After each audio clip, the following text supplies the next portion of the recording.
Welcome to Creekside Chats with successful multifamily real estate investors. Dr. Allen chats with successful investors exploring their journey from setback to triumph. Through this window, we glimpse the truths that inspire our guests to invest abundantly and flourish in all areas of life. And now your host, Dr. Allen.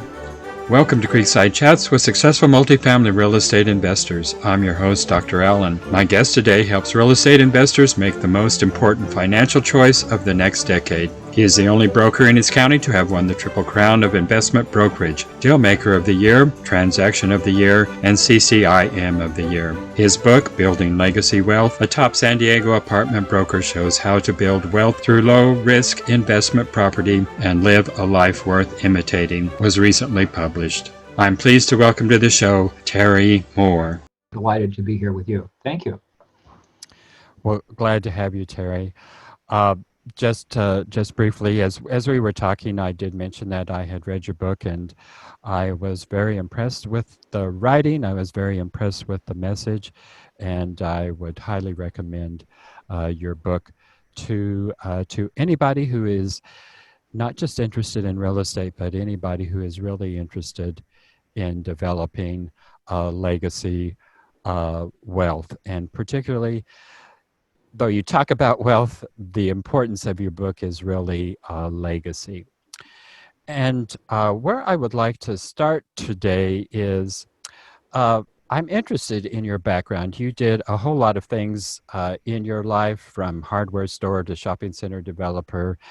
And I expect you probably did all of those things quite well. But it seems like it was kind of late in life where you really finally found your mission and purpose. Is that correct? Because it sounds to me like your mission and purpose is apartment brokerage, and from that's where your legacy comes from. Is that correct? That's pretty close. About 40 years old, I began to recognize the themes, and from high school, and that's a long time because I have silver hair. From high school, I've been helping adults make smart choices about money, and about 40, the pattern became clear even to me, and it was my goals, my gifts are only important to the extent that I help other people, and with kids, I'm clueless. With teenagers, I'm horrified. With young adults, so what? With the lame, the crippled, the sick, I'm useless. But with folks who seem to have a disproportionate share of blessings or opportunities, I seem to be a maximizer. And once I figured out I seem to be wired this way, and I was fortunate enough that I had stumbled into a position that worked out well. And for the last roughly 25 years, I've been helping real estate investors make the most important choice of their financial next decade. And that's been good. And a few years ago, I could have retired. I could be reading my 87th Pulitzer Prize winner, and if I live long enough, I want to read more than 100. We could have had the Willie Nelson RV and been burning the French fry oil in the back, but I love what I do. And I work for charity now. Essentially, we had more than enough several years ago, but I love what I do because I get to help kind of salt of the earth folks, one sense, like my mom and my dad, and like me 20 or 40 years ago, help them make better choices. And the book, a lot of people read the book because they want to know how to get rich. My wife said, "You're going to write a get rich book?" No, I'm not. But a lot of people read the book because they want, well, I wrote the book because I wanted to talk to them about legacy. Well, reading your book, it is clear that you are doing what you love, and I think more than anything, I mean, that's what inspired me about the book itself, was that you clearly were on a mission to help others to build that legacy. My question is, you tried out a whole lot of things, and I did too. By the way, the light did not go off or the light was off, I should say, until I was in my 40s, and there was a light switch in my life, and it was a pretty instantaneous light switch that changed Wow. everything for me dramatically. And your transformation may not have been that dramatic, but tell us about how it is. Did you find that mission that you have loved and been committed to since your 40s? Well, as it turns out, I'm a person of faith. And after college, I encountered a young woman who had a set of spiritual values, which I had heard about but didn't really buy into. But essentially, she told me about Jesus. And I thought, if he is who you say he is, he should run my life, because on every area that matters to me, I've messed up. And so I wanted fire insurance, and I said, yeah, I want Jesus to be my savior. I didn't understand the difference about Lord. And that's a separate discussion, but essentially, in the early 20s, I made a life change. And then with passing time, I began to better understand what it took to live a life that would benefit others, to try to love God and try to serve others. And if I'm lucky enough to be alive 20 years from now, maybe I'll be a little bit better at it then.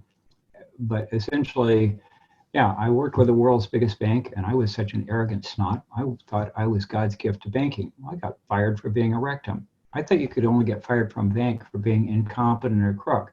No, if you're an unpleasant enough individual, you can get fired from a bank for being an unpleasant individual. That was an important lesson. And tried a few other things. My dad was one of those people who could fix anything. Well, mechanically, I seem to be the guy who can break anything. Well, my wife and I bought a mom and pop hardware store. Let's see. That was my mom and my pop. And again, I was so arrogant that I thought I knew more about hardware than my dad. He loved me enough that he tried to keep the store on the rails in spite of me. We grew the store dramatically, but I'm still a mechanical klutz.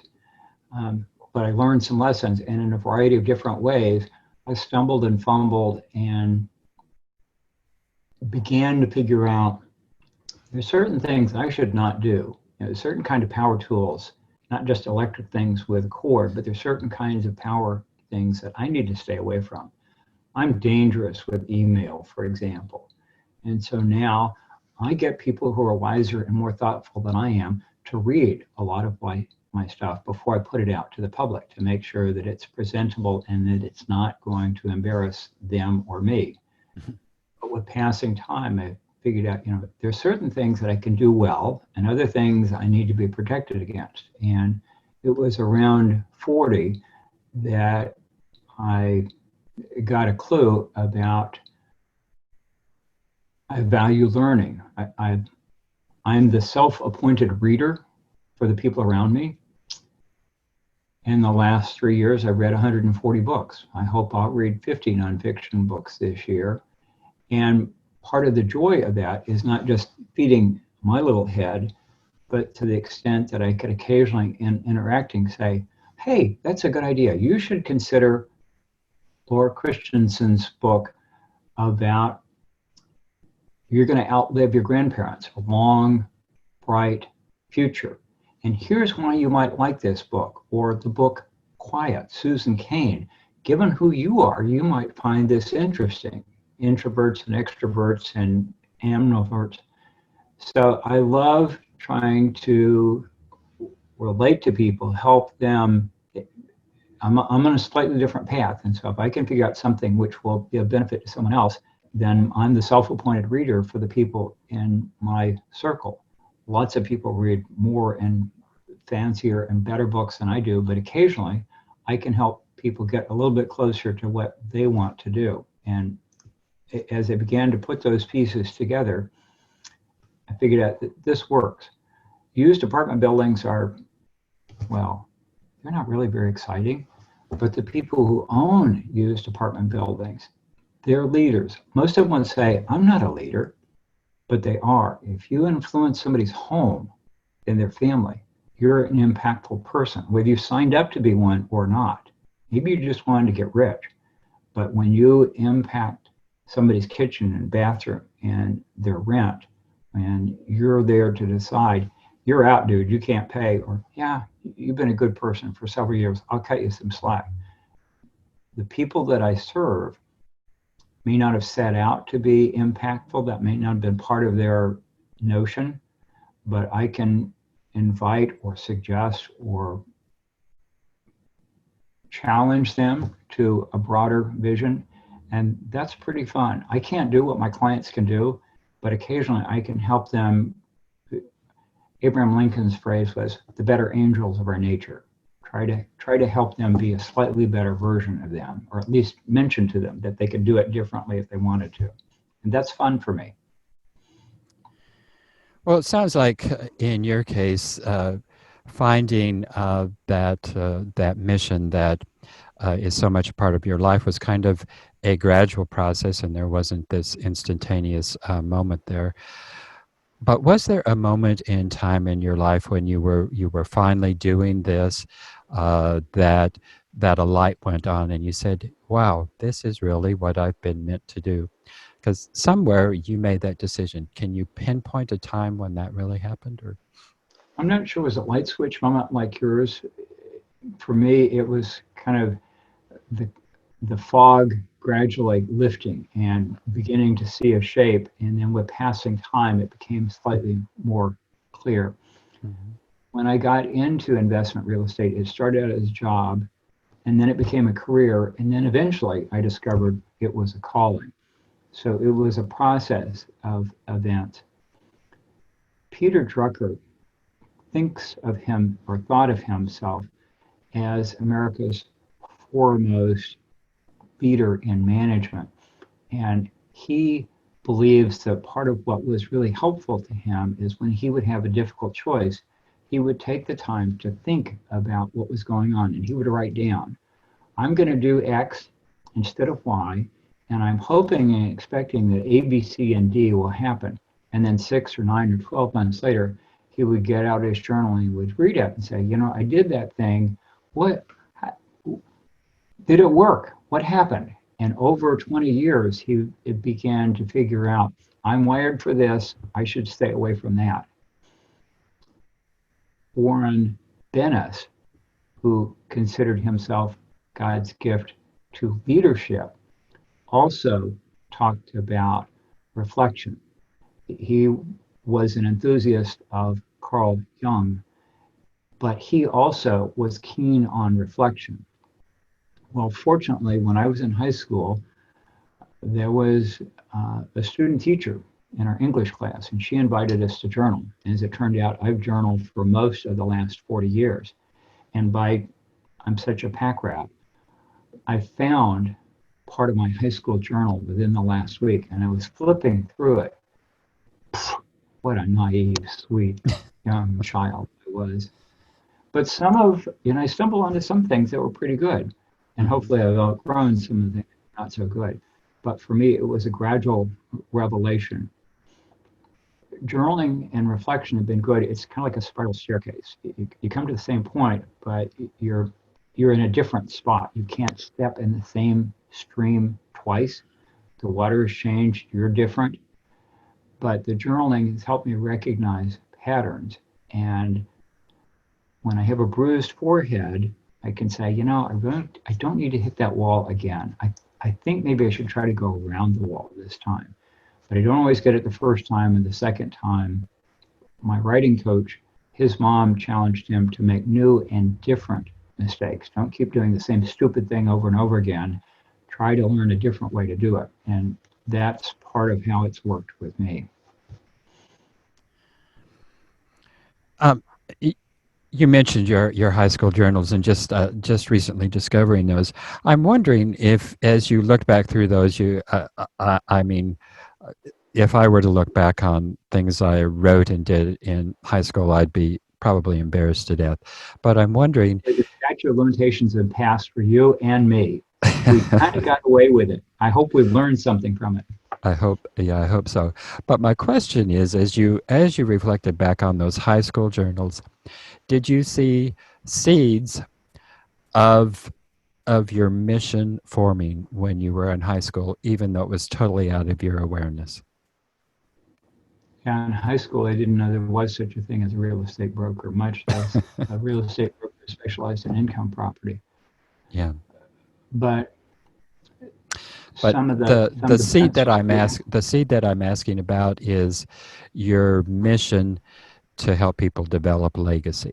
right. Did you see seeds of that as a high school student? I had a clue that one of the phrases I encountered about that time is the smallest package in the world is a person all wrapped up in themselves. And I didn't want to be that person. And the idea of having a positive, beneficial impact, those seeds were planted then. How it would come about, it was not obvious at the time. Mhm. But I had figured out there were some things that lead to nothing good, and there were other things that led to substantial good. So as the twig is bent, the tree is inclined. So there were some motivations and some inclinations and some warning and some encouragements there, but I didn't understand how it was going to play out. Yeah. Viewers and listeners, my guest today is Terry Moore. He is the author of Building Legacy Wealth. A top San Diego apartment broker shows how to build wealth through low risk investment property and to live a life worth imitating. And Terry has certainly exemplified a life worth living. And Well, if you haven't I gotten hope hold to. of his book, I suggest you get a copy of his book. It may sound like it's about uh, apartment wealth, but it's much more than that. It is really about legacy. So get your copy of that. Uh, so, Terry, we're coming close to the end of our program here, and I'm very disappointed because there are so many things more I would like to talk to you about. I really wanted to get into to Kilimanjaro and into uh, the um, the marathons that you have been running since your 60s here. But we'll have to save that for a future conversation because we are definitely running out of time here.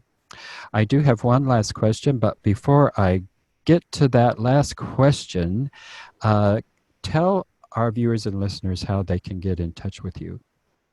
Okay. I'd love to chat with you about Kilimanjaro, but we won't do that in the last second. So my email is T as in trust, M as in Mike, OORE 1031 at Gmail.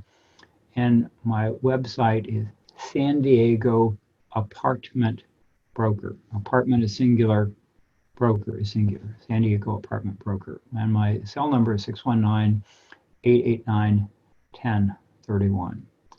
If I had 45 seconds, I could give you a tidbit about Kilimanjaro.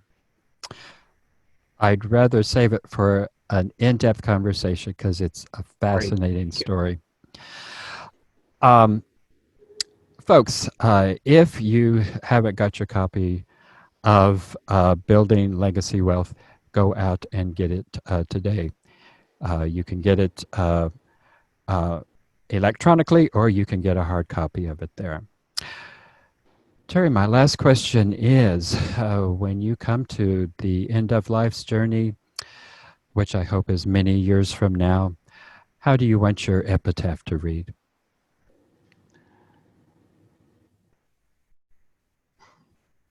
I hope that people will recognize that I'm a flawed follower of Jesus, but I'm a stubborn and persistent follower. I hope people will say, he tried to honor God and he tried to treat people the way he wanted to. That's probably as good as I can hope for. Well, that's a whole lot to aspire for, and it sounds to me like you are definitely on that path. Well, thanks so much, Terry, for being on the show. It has been a pleasure.